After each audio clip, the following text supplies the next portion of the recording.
are talking about the fantasy movie GOR from 1987. This one is directed by Fritz Kershak.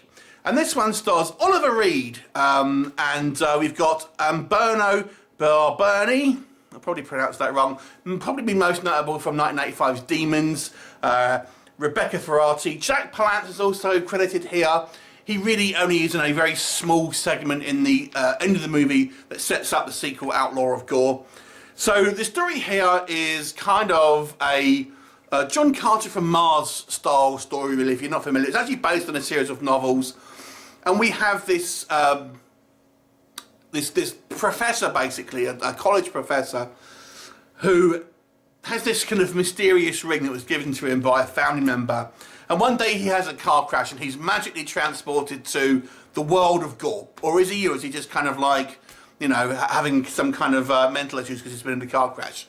Well, we'll never know. But anyway, according to this story, he's transported to the world of GOR, and it's basically a kind of Deathstalker style kind of fantasy world where Oliver Reed's character is the kind of like the ruling king who kind of, you know, rules with an iron fist, has loads of slaves, etc.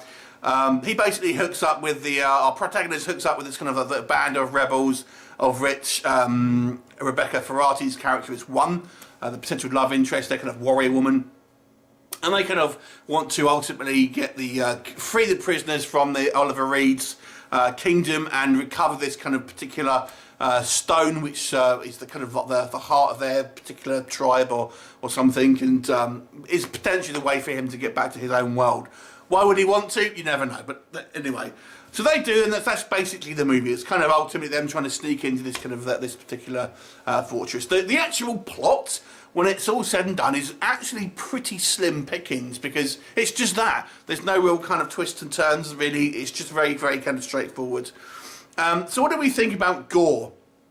So the one thing, on the positives for this one, first of all, I've got to say I was impressed with the scale of this one. I mean, there are some quite nice wide shots here of kind of like, you know, fantasy kind of like landscapes and stuff like that, and they've obviously built sets where and used kind of location shooting to kind of give it the look of, you know, some sizable kind of like sort of fantasy architecture, which I thought was quite good. The costumes here are all very kind of elaborate.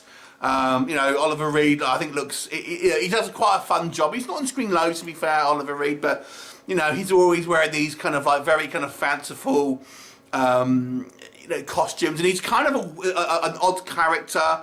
He's kind of like a pansexual, sort of like almost, you never know where he's coming from. He's kind of a little bit unpredictable. This was before pansexual was really a thing. And I've got to say, Rebecca Ferrati looks great. She makes for quite a kind of like a fearsome kind of looking warrior woman. On the downsides of here, this is possibly one of the worst choreographies I've seen in fighting. The fighting scenes here, the battle sequences, of which there are many, are some of the worst staged kind of like sword and sorcery battles I've ever seen. The fighting looks absolutely ridiculous. It really does. It's so poorly choreographed, so poorly staged.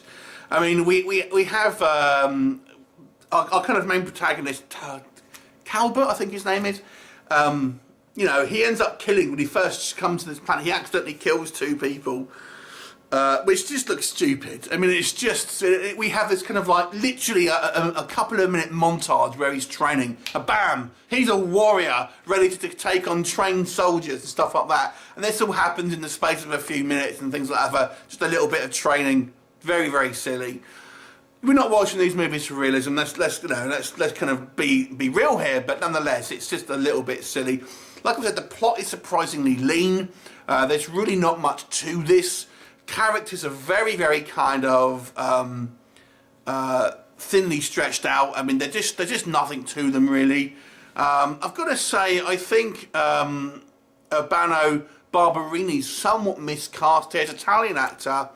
I can't help but think he looks a lot like Kirk Douglas in his heyday, like Spartacus and stuff like that. But he just doesn't seem like, I don't know, to me he doesn't seem like a particularly realistic college professor, nor a kind of a warrior either. But there you go, it is what it is. You know, this is a kind of, I think, one of the weaker kind of sword and sorcery movies that sort of came out in the 80s, and I'm not familiar with the books, so I don't know how kind of in depth the books are. So you understand it. This isn't a particularly faithful adaptation of a book. It's based on a particular novel, but it's obviously it does its own thing to a certain degree. I have seen the sequel, Outlaw of GOR, but I don't remember it, so I'll have to try and kind of dig up a copy and see if I can kind of check that one out as well. I used to have them both on VHS, but I don't have Outlaw of GOR anymore. Overall, I think there are better fantasy movies. I like the scale of this one. I love seeing Oliver Reed in this kind of role. I think he's really fun in it. But overall, I think the movie is a weaker, it's a weak movie in a kind of a genre filled with a lot of weak movies, to be fair, or kind of ones that are, by today's standards, pretty weak. So I'm going to give this one a 3 out of 10. It's probably worth, not worth a watch unless you are just wanting to watch all of this sort of stuff. 3 out of 10. Have you seen it? What did you think of it? Leave me a comment and I'll look forward to seeing you next time. Bye for now.